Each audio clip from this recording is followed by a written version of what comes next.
భాగ్యనగరాన్ని మబ్బులు కమ్మేశాయి. పలు ప్రాంతాల్లో ఉదయం నుంచి చిరుజల్లులు కురుస్తున్నాయి. కాగా 2 రోజుల పాటు హైదరాబాద్ కు భారీ వర్ష సూచన చేసింది వాతావరణ శాఖ. దీంతో జీహెచ్ఎంసీ అధికారులు అప్రమత్తమయ్యారు. భారీ వర్షం కురిసే అవకాశం ఉండడంతో ప్రజలు అప్రమత్తంగా ఉండాలని అధికారులు సూచించారు. కాగా నిన్న హైదరాబాద్ లో వర్షం దంచికొట్టింది. బాచుపల్లి, నిజాంపేట, కూకట్పల్లి, ప్రగతినగర్, మాదాపూర్, కొండాపూర్, అమీర్పేట, పంజాగుట్ట, జూబ్లీహిల్స్ లో భారీ వర్షం కురిసింది. జీడిమెట్ల, గాజుల రామారం, ఖైరతాబాద్, మెహదీపట్నం సహా పలు ప్రాంతాల్లో రోడ్లు జలమయమయ్యాయి. యూసఫ్గూడలో వరద ప్రవాహంలో పలు ద్విచక్ర వాహనాలు, ఒక కారు నీటిలో కొట్టుకుపోయాయి. 2 రోజుల పాటు హైదరాబాద్ కు భారీ వర్షం సూచనతో అధికారులు అప్రమత్తమయ్యారు.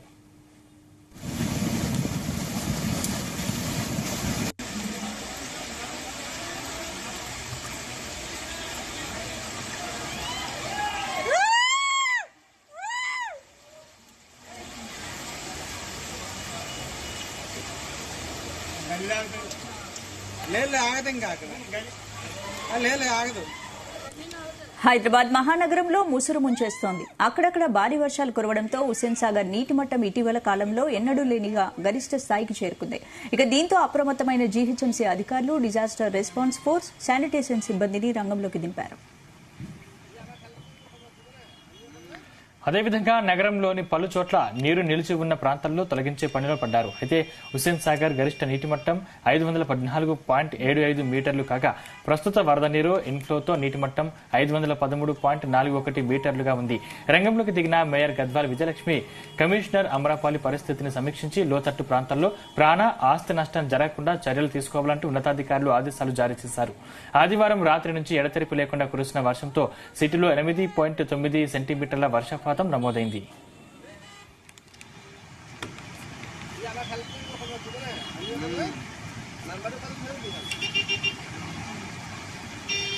ఇక భాగ్యనగరాన్ని మబ్బులు కమ్మేశాయి. పలు ప్రాంతాల్లో ఉదయం నుంచి చిరుజల్లులు కురుస్తున్నాయి. 2 రోజుల పాటు హైదరాబాద్ కి భారీ వర్ష సూచన చేసింది వాతావరణ శాఖ. ఇక వర్షాలకు సంబంధించి పూర్తి అప్డేట్స్ మా ప్రతినిధి రవితేజ లైవ్ లో అందిస్తారు. రవితేజ, రాత్రి కురిసినటువంటి వర్షానికి భాగ్యనగరం అంతా కూడా తడిసి ముద్దైనటువంటి పరిస్థితి ఏర్పడింది. ఎక్కడికక్కడ రోడ్డుపైనే నీరు నిలిచిపోయి ఉండడము, ట్రాఫిక్ రద్దీగా అయిపోవడము, గంటల తరబడి అదే వాటర్లో వాహనదారులంతా కూడా ఇక్కట్లు ఎదుర్కోవడము. రానున్నటువంటి 24 గంటల పాటు మరో 2 రోజుల పాటు హైదరాబాద్ లో ఇదే రేంజ్ లో వర్షం ఉండబోతా ఉంది అంటూ కూడా వాతావరణ శాఖ ఇప్పటికే హెచ్చరికలు కూడా జారీ చేసింది. ఈ నేపథ్యంలో హైదరాబాద్ లో ఉన్నటువంటి వివిధ డిపార్ట్మెంట్స్ కి చెందినటువంటి అధికారులంతా కూడా ఇప్పటికే అప్రమత్తమయ్యి రోడ్డుపైకి వచ్చి ఎక్కువగా వర్షపాతం నమోదైనటువంటి ప్రాంతంలో ఎందుకు వాటర్ అక్కడ నిలిచిపోవాల్సి వస్తుంది, ఎందుకు అక్కడ నిలిచి ఆ వాటర్ అంతా కూడా ఫ్లో అవ్వకుండా ఆగిపోతుంది అనే దానిపై కూడా అధికారులు రివ్యూ చేసి నేరుగా జీహెచ్ఎంసీ కమిషనర్తో పాటు ఇతర డిపార్ట్మెంట్ కి చెందినటువంటి అధికారులందరూ కూడా రోడ్లపైకి చేరుకుని రోడ్డుపై ఉన్నటువంటి వాటర్ అంతా కూడా తొలగించేటువంటి ప్రక్రియ కొనసాగుతోంది. మరోపక్క హైదరాబాద్ శివారు ప్రాంతాల్లో వర్షపాతం స్వల్పంగా నమోదవుతా ఉంది. ఉదయం నుంచి కూడా చినుకులుగా వర్షం నమోదవుతా ఉంది. గచ్చిబౌలి, షేర్లింగంపల్లి, కుకట్పల్లి, పటాన్ చెరువు, మేడ్చల్ జిల్లా, రంగారెడ్డి జిల్లా, హైదరాబాద్ లో కూడా ఈ వర్ష చినుకులు ఉదయం నుంచి కూడా ప్రారంభమయ్యాయంటూ కూడా వాతావరణ శాఖ అధికారులు ఇప్పటికే అధికారులకు రిపోర్ట్ కూడా ఇచ్చింది. ఉదయం నుంచి నమోదైనటువంటి వర్షపాతాన్ని విషయానికి వద్దాము. ఈరోజు ఉదయం 9 గంటల నుంచి ఇప్పుడు 12:30 ప్రాంతం వరకు కూడా ఎక్కడెక్కడ వర్షపాతం నమోదైంది, ఎక్కువగా ఏ ప్రాంతంలో నమోదైంది అనే ఒక వాతావరణ శాఖ రిపోర్ట్ కూడా ఇప్పటికే పోలీసు అధికారులకు, మిగతా అధికార యంత్రాంగాన్ని కూడా రిపోర్ట్ ఇవ్వడం జరిగింది. ఉదయం నుంచి కురుస్తున్నటువంటి వర్షపాతం లెక్కల ప్రకారంగా వికారాబాద్ కుల్కచెర్ల ప్రాంతంలో 35.8% ఇప్పటి వరకు వర్షపాతం నమోదైనట్టుగా చెప్తా ఉన్నారు. ఆ తర్వాత జగిత్యాల్లో 31.3, మెదక్ జిల్లా 3, యాదాద్రి భువనగిరి జిల్లాలో ఎల్లంకి ప్రాంతంలో 25.5, సూర్యాపేట కోదాడలో 22, నల్గొండ తిరుపారూరం 15.5, సూర్యాపేట, ములుగు, నల్గొండ ఈ రకంగా ఉదయం నుంచి నమోదైనటువంటి వర్షపాతంలో వికారాబాద్ టాప్ లో ఉంది. 35.3 వర్షపాతం నమోదైంది. వికారాబాద్ లో ఇంకా కూడా వర్షం కురిసేటువంటి అవకాశం ఉంది. 24 గంటల పట్ట ఉంటుంది. హైదరాబాద్ విషయానికి వస్తే స్వల్ప వర్షానికే పూర్తిగా హైదరాబాద్ అంతా కూడా అతలాకుతలం అయిపోతా ఉంది. ఎన్ని ప్రభుత్వాలు మారినా, ఎంతమంది అధికారులు మారినా, ఎంత టెక్నాలజీని హైదరాబాద్ లో తీసుకొచ్చినా అక్కడ పూర్తిగా ఆక్రమణలకు గురైనటువంటి ప్రాంతము, వాటర్ వెళ్లేటువంటి ప్రాంతంలో కూడా ఇల్లు కట్టి అక్కడ నాలాలు ఏర్పాటు చేసుకుని ఆ వాటర్ అంతా కూడా డైవర్ట్ చేసి సరైనటువంటి డ్రైనేజ్ వ్యవస్థ సరిగ్గా లేక డ్రింకింగ్ వాటర్ తో కలిసి ఈ వర్షపు వాటర్ కూడా వచ్చినటువంటి కాలనీలు అనేకం ఉన్నాయి.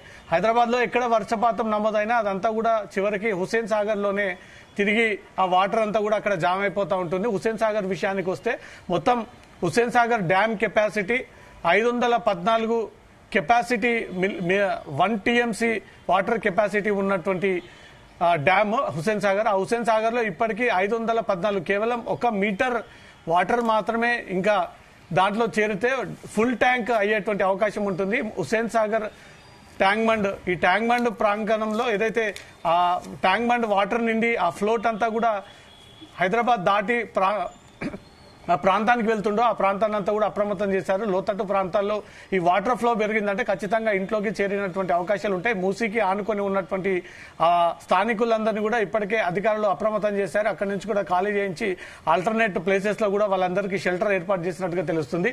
హుస్సేన్ సాగర్, హిమాయత్ సాగర్ ఈ 2 ప్రాంతంలో కూడా 2 డ్యాంలలో రెండు చెప్పున గేట్లను కూడా ఏర్పాటు చేశారు. ఇటు ట్యాంక్ బండ్ విషయానికి వస్తే 2 గేట్లను కూడా ఓపెన్ చేశారు. ఆ వాటర్ అంతా కూడా ఫ్లోటింగ్ బయటకు వస్తా ఉంది. ఇంకా ఫ్లోటింగ్ పెరిగి ట్యాంక్ బండ్ అంతా కూడా ఇప్పటికే నిండుకుండలా కనబడతా ఉంది. అటు పర్యాటకులకు చూడడానికి అందంగా కనిపిస్తా ఉన్నా అది ఒకవేళ పొంగి రోడ్డుపైకి వచ్చిందంటే మాత్రం తీవ్ర ఇబ్బందులు నగర ప్రజలు ఎదుర్కోవాల్సినటువంటి పరిస్థితి ఉంటుంది. ఎందుకంటే చాలా తక్కువ కెపాసిటీ ఉన్నటువంటి సామర్థ్యం కలిగినటువంటి ట్యాంక్ అది. ఆ ట్యాంకు 514 క్యూసెక్ల వాటర్ పడేటువంటి ఆ ట్యాంక్ ఒకవేళ నిండిందంటే 4 వైపుల నుంచి కూడా ఆ వాటర్ అంతా కూడా ఫ్లోటింగ్ అయ్యి రోడ్డుపైకి వచ్చి అక్కడి నుంచి కూడా కాలనీలకు వెళ్లేటువంటి అవకాశం ఉంది. కాబట్టి ఆ ఫ్లోటింగ్ ఇంకా 1 మీటర్ పెరిగేంత వరకు ముందుగానే అధికారులు అప్రమత్తం అయ్యి ట్యాంక్ బండ్ వాటర్ అంతా కూడా అవుట్ఫ్లో ద్వారా రిలీజ్ చేసి ఆ ప్రాంతాన్ని, ఆ తీరం ప్రాంతా కూడా ఎవరు లేకుండా ఆ లోతట్టు ప్రాంతాలంతా కూడా ఇప్పటికే అప్రమత్తం చేయడం జరిగింది.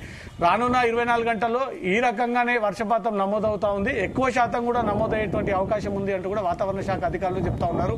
ఇప్పటికే ట్రాఫిక్ అధికారులు నిన్న నుంచి కురిసినటువంటి వర్షపాతం అంతా కూడా Ameerpet, Maitrivanam, SR Nagar, Sanath Nagar, Secunderabad, Tarnaka, LB Nagar, Uppal, Malakpet, old city కొంత ప్రాంతాన్ని ఆనుకొని ఇటు మెహదీపట్నం, గచ్చిబౌలి, మళ్ళీ మాదాపూర్ మీదుగా జూబ్లీ హిల్స్ ఈ ప్రాంగణాన్ని అంతా కూడా ట్రాఫిక్ పోలీసులు రోడ్డుపైన నిలబడి రోడ్డుపై ఉన్నటువంటి వాటర్లో ఏ ఒక్క వాహనదారుడు పడిపోకుండా తగిన జాగ్రత్తలు ఏర్పాటు చేసి ముందస్తుగానే ఆల్టర్నేట్ రూట్స్ ద్వారా ట్రాఫిక్ ని డైవర్ట్ చేసి ఎక్కడ మ్యాన్ హోల్ ఓపెన్ అయి ఉన్నాయి, ఎక్కడ మ్యాన్ హోల్ తెరిచి ఉన్నామన్న ఒక ఇన్ఫర్మేషన్ కూడా ప్రజలందరికీ తెలిసే విధంగా అక్కడ ఆల్టర్నేట్ గా అధికారులను పెట్టి వారికి ఆ సమాచారం ఇస్తా ఉన్నారు. నిన్న నుంచి కురిసినటువంటి హైదరాబాద్ వర్షంలో, శివారు ప్రాంత వర్షంలో ఎక్కడ కూడా ఎలాంటి ప్రాణ నష్టాలు జరగలేదు. స్వల్పంగా కొన్ని చోట్ల కారు కొట్టుకెళ్లినటువంటి దృశ్యాలు కనబడతా ఉన్నాయి. కృష్ణానగర్, యూసుఫ్గూడ, శ్రీనగర్ కాలనీ, అమీర్పేట్ ప్రాంగణంలో పూర్తి స్థాయిలో వాటర్ ఫ్లో అంతా నిండి కాలనీలలో పెట్టినటువంటి కార్లన్నీ కూడా కొట్టుకెళ్తున్నటువంటి దృశ్యాలు ఉన్నాయి. ఒక రామ్నగర్, ముషీరాబాద్ కాన్స్టిట్యున్సీలోని రామ్నగర్ లో మాత్రమే ఒక కుటుంబం రామ్నగర్ స్ట్రీట్ నెంబర్ 32లో ఆ వాటర్ ఫ్లో ఉందని తెలియక గల్లీ నుంచి వెళ్ళినప్పుడు వాటర్ ఫ్లో ఎక్కువగా వచ్చినటువంటి వెంటనే దాంట్లో ఉన్నటువంటి వ్యక్తులని అక్కడ యువకులంతా కూడా సాహసం చేసి కార్ అద్దాలు పగలగొట్టి ఆ యువకుడిని కార్ల నుంచి సేఫ్ గా బయటికి తీసి అక్కడి నుంచి రక్షించినటువంటి వీడియో ఇప్పుడు చర్చనీయాంశంగా మారింది, వైరల్ గా మారింది. దానిపైన ప్రభుత్వం కూడా దృష్టి పెట్టింది. ఈ రకంగా నగర ప్రజలు ఎక్కడైనా కారులో ఇరుక్కొని ఉన్నా అక్కడ ఫ్లోటింగ్ పెరిగి ఉంది అనే ఒక ఇన్ఫర్మేషన్ ముందుగానే ప్రజలందరికీ తెలిసే విధంగా ట్రాఫిక్ పోలీసులు, వాతావరణ శాఖ అధికారులు, జిహెచ్ఎంసీ అధికారులు, డిజాస్టర్ ఫోర్సు, విడిభాగాల తూడినటువంటి అధికారులందరూ కూడా రోడ్లపైకి వచ్చి అప్రమత్తంగా ఉండి లోతట్టు ప్రాంతాలకు వెళ్ళకండి, అక్కడ కరెంట్ తీగలు కొన్ని తెగిపడ్డాయని, చెట్లన్నీ కూడా కూలి రోడ్డు మీద ఉన్నాయని, మ్యాన్ హోల్ అత్యవసర పరిస్థితుల్లో ఓపెన్ చేయాల్సి ఉంటుంది, మానవ తప్పిదాలు, మానవ ప్రాణాలు నష్టపోకుండా మాత్రం ఈసారి అధికారులు ఈ ప్రయత్నాలు, ఈ సహాయక చర్యలు చేపడతా ఉన్నారు. నిన్న నుంచి నమోదైనటువంటి వర్షపాతంలో ఎక్కడ కూడా ఎలాంటి ప్రాణ నష్టాలు జరగలేదు. స్వల్పంగా కార్లు కొట్టుకుపోయినటువంటి రిపోర్ట్స్ రికార్డ్ అయ్యాయి. ఇప్పటి కూడా ట్రాఫిక్ పోలీసులు రోడ్డుపైన నిలబడి Madhapur, Gachibowli, Mehdipatnam, mind space junction గా వెళ్తున్నటువంటి వాహనాలన్నీ కూడా పూర్తిగా వాటర్ ఫ్లోటింగ్ ఉన్నప్పటికీ వాళ్ళు రెగ్యులర్ డ్యూటీస్ కి వెళ్లాల్సి ఉంది కాబట్టి ఏదో రిస్క్ తీసుకొని అయితే వెళ్తా ఉన్నారు. ఈ 24 గంటల పాటు నగర ప్రజలు జాగ్రత్తగా ఉండాలి. అవసరం ఉంటేనే బయటికి రావాలి. సరదా కోసం కానీ, టైంపాస్ కోసం కానీ, వాతావరణాన్ని ఎంజాయ్ చేయడం కోసం కానీ ట్యాంక్ బండ్ చూడడానికి వెళ్తే మాత్రం పరిస్థితులు చేతులు దాటిపోయేటువంటి అవకాశం ఉంటుందంటూ కూడా వాతావరణ శాఖ హెచ్చరిస్తా ఉంది. ప్రభుత్వం చెప్తా ఉంది. జిహెచ్ఎంసీ అధికారులు, హెచ్ఎండిఏ అధికారులు కూడా ఎక్కడ ఏ ప్రమాదం జరిగినా, ఎక్కడ ఏ మ్యాన్ హోల్ నిండి బయటకు వచ్చినా ఇమీడియట్ గా తమ దృష్టికి రావాలంటే కూడా ఒక టోల్ ఫ్రీ నెంబర్ ని కూడా ఇప్పటికే నగర ప్రజలందరూ అందుబాటులో ఉండే విధంగా ఒక కంట్రోల్ రూమ్ ఏర్పాటు చేయడం జరిగింది. ఎక్కడ ప్రమాదం జరిగినా, ఎక్కడ ప్రమాదం పొంచి ఉన్నా, వాటర్ లాగింగ్స్ అయి ఉన్నా, చెట్లు తెగిపడి పడ్డా, కరెంటు తీగలు పడిపోయి ఉన్నా, వాహనాలు కొట్టుకెళ్లినా, వ్యక్తులు ఎవరైనా మిస్ అయి ఉన్నా, డ్యూటీకి వెళ్లినటువంటి వ్యక్తులు తిరిగి రాకపోయినా పోలీసులకు కానీ హెచ్ఎండి అధికారులకు ఆ సమాచారం ఇవ్వండి. వ్యక్తులందరూ కూడా ఈ 2 రోజుల పాటు అధికారులకు సహకరించండి. వాతావరణ శాఖ రిపోర్ట్ ని పట్టుకొని బయలుదేరండి. అనవసరమైనటువంటి సిచ్యువేషన్స్ బయటికి రాకండి. 24 గంటల పాటు ఎక్కువగా వర్షపాతం నమోదయ్యేటువంటి అవకాశం ఉంటుంది. వర్షపాతం ఫ్లో అవుతున్నటువంటి రోడ్లపైన ఎక్కువగా వాహనదారులు సాహసం చేయకండి, అత్యుత్సాహం చేయకండి. అక్కడ వీడియోలు తీసుకోవచ్చు. వాటర్ ఫ్లోటింగ్ అద్భుతంగా సోషల్ మీడియాలో కనబడుతుంది అంటూ కూడా ఓవర్ యాక్షన్ కి పోతే మాత్రం అది బాధ్యత వాళ్ళదే అంటూ కూడా ఇప్పటికే హెచ్చరిస్తా ఉన్నారు. అయినప్పటికీ కొంతమంది యువత మాత్రం సోషల్ మీడియాలో హైప్ క్రియేట్ చేసుకోవడం కోసము తను వెళ్తున్నటువంటి వాటర్ లో ఈ సాహసం చేశాను, ఈ రకంగా బయటపడ్డాను, బైక్ రైడింగ్ చేశాను, హెల్మెట్ లేకుండా నేను ప్రయాణం చేశాను అంటూ కూడా కొంతమంది గుర్తింపు పొందడం కోసం ప్రాణాల మీదకి రిస్క్ గా తీసుకొని ఇవన్నీ సాహసాలు చేస్తా ఉన్నారు. వాటన్నిటికీ 2 రోజుల పాటు దూరంగా ఉండండి అంటూ మాత్రం అధికారులు హెచ్చరిస్తా ఉన్నారు. రవితేజ, అంటే నిన్న రాత్రి నుంచి వర్షం దంచుకొట్టింది, చాలా ప్రాంతాల్లో వర్షం ఇంకా పడుతూనే ఉంది కాబట్టి ఇంకా 2 రోజులు వర్షాలు పడే అవకాశం ఉందని వాతావరణ శాఖ ప్రకటించింది. కాబట్టి ఏంటి, స్కూల్స్ కి హాలిడేస్ ప్రకటించే అవకాశం ఉంది? ఇప్పటి వరకు ఎడ్యుకేషన్ డిపార్ట్మెంట్ నుంచి అఫీషియల్ గా స్కూల్ బంద్ అనేది ఒక మెసేజ్ అయితే రాలేదు. నిన్న అధికంగా రాష్ట్ర వ్యాప్తంగా కురిచినటువంటి వర్షపాతం ఎక్కువగా హైదరాబాద్ లోనే నమోదైంది. హైదరాబాద్ అంటే ఇరుకు ప్రాంతం, ఇరుకు రోడ్లు, ఇరుకు భవనాలు, ప్రతి చోట అంత కంజెస్టెడ్ గా ఉన్నటువంటి ప్రాంతం కాబట్టి కొంత 2-3 నిమిషాలు వర్షపాతం నమోదైనా పూర్తిగా హైదరాబాద్ అంతా కూడా అతలాకుతలం అయిపోయి పూర్తిగా వాటర్ తో నిండిపోయి భవనాల్లోకి వాటర్ వచ్చి పబ్లిక్ సమస్యలు ఎదుర్కొన్నటువంటి సందర్భాలు అనేకంగా ఉన్నాయి. కాబట్టి అనవసరమైనటువంటి విషయాల్లో బయటికి రాకండి. పిల్లల విషయంలో కూడా శ్రద్ధ తీసుకోండి.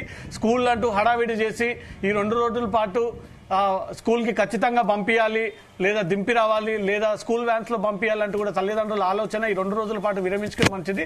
దాంతోపాటు ఎడ్యుకేషన్ డిపార్ట్మెంట్ కూడా 2 రోజుల పాటు సెలవు ప్రకటిస్తే పిల్లలకు ఎలాంటి నష్టం జరగకుండా ఆ 2 రోజుల సిలబస్ మళ్ళీ కవర్ చేసుకునేటువంటి అవకాశాలు ఉంటాయి. కాబట్టి ఎడ్యుకేషన్ డిపార్ట్మెంట్ దీనిపైన నిర్ణయం తీసుకొని పిల్లల విషయంలో ఆ జాగ్రత్త వహించాలనే దానిపై కూడా ఇప్పటికే తల్లిదండ్రుల నుంచి వస్తున్నటువంటి వాదనలు. సో ఈ రోజు నమోదయ్యేటువంటి వర్షాన్ని బట్టి ఎడ్యుకేషన్ డిపార్ట్మెంట్ ఏదైనా హాలిడే ప్రకటిస్తుందా అనే దానిపై కూడా ఈ రోజు సాయంత్రం లోపు ఒక క్లారిటీ వచ్చేటువంటి అవకాశం ఉంది. ముఖ్యంగా బైకర్స్, 4 వీలర్స్, హెవీ వెహికల్స్ నడిపేటువంటి డ్రైవర్స్, రోడ్డు పైన నడుచుకుంటూ వెళ్లేటువంటి ఫుట్పాత్ వ్యక్తులందరూ కూడా చాలా జాగ్రత్తగా వహించండి. మ్యాన్ హోల్స్ అధికారులు తెరవకపోయినా వాటర్ ఫ్లోటింగ్ కి ఆ మ్యాన్ హోల్స్ అంతా కూడా పగిలిపోయి వాటర్ ఫ్లోట్ అంతా కూడా హై ఫోర్స్ తో కూడా బయటికి కొట్టుకొచ్చేటువంటి అవకాశం ఉంటుంది. కాబట్టి వ్యక్తులు మిస్ అయినటువంటి వెంటనే అధికారులకు సమాచారం ఇవ్వండి. అధికార యంత్రాంగం అంతా కూడా రోడ్డుపైనే ఉంది. Rescue force, disaster force, GHMC, HMDA, municipal అధికారులు, రెవెన్యూ అధికారులు, ట్రాఫిక్ పోలీసులు, లా అండ్ ఆర్డర్ పోలీసులు, విడిభాగాలకు చెందినటువంటి వివిధ విభాగాల అధికారులందరూ కూడా రోడ్డుపైకి వచ్చి నగర ప్రజల కోసం ఇక్కట్లు పడతా ఉన్నారు. అధికారుల యొక్క చర్యల్ని దృష్టిలో పెట్టుకుని నగర ప్రజలు ఎవరు కూడా బయటికి రాకుండా తగిన జాగ్రత్తలు తీసుకొని ఈ 2 రోజుల పాటు గడిస్తే పెద్ద ముప్పే తప్పుతా ఉంది. ఎవరు కూడా ప్రాణ నష్టాలు జరగకూడనే అధికారులు ఏర్పాట్లు చేస్తా ఉన్నారు. అత్యుత్సాహంగా వెళ్లేటువంటి యువకుల విషయంలో కూడా జాగ్రత్తగా ఉండండి అంటూ కూడా హెచ్చరిస్తా ఉన్నారు. మొత్తం నిన్న నుంచి నమోదయ్యేటువంటి వర్షపాతం విషయానికి వస్తే నిర్మల్, ఆదిలాబాద్ జిల్లాలో 30.8% వర్షపాతం నమోదైంది. నిన్న 8:30 నుంచి ఈ రోజు ఉదయం 8 వరకు కూడా హైయెస్ట్ వర్షపాతంగా 33.3 నిజామాబాద్ జిల్లాలో వర్షపాతం నమోదైనట్టుగా అధికారిక లెక్కలు చెప్తా ఉన్నాయి. ఆ జిల్లాలలో పూర్తిగా అధికార యంత్రాంగం అంతా కూడా అప్రమత్తంగా ఉంది. అన్ని డిపార్ట్మెంట్స్ కి చెందినటువంటి అధికారులంతా కూడా రోడ్డుపైకి వచ్చారు. ముఖ్యంగా చిన్నపిల్లలు, వృద్ధులు, వ్యక్తులు తగిన జాగ్రత్తలు తీసుకోవాలి అనేది మాత్రమే వాతావరణ శాఖ అధికారులు హెచ్చరిస్తా ఉన్నారు.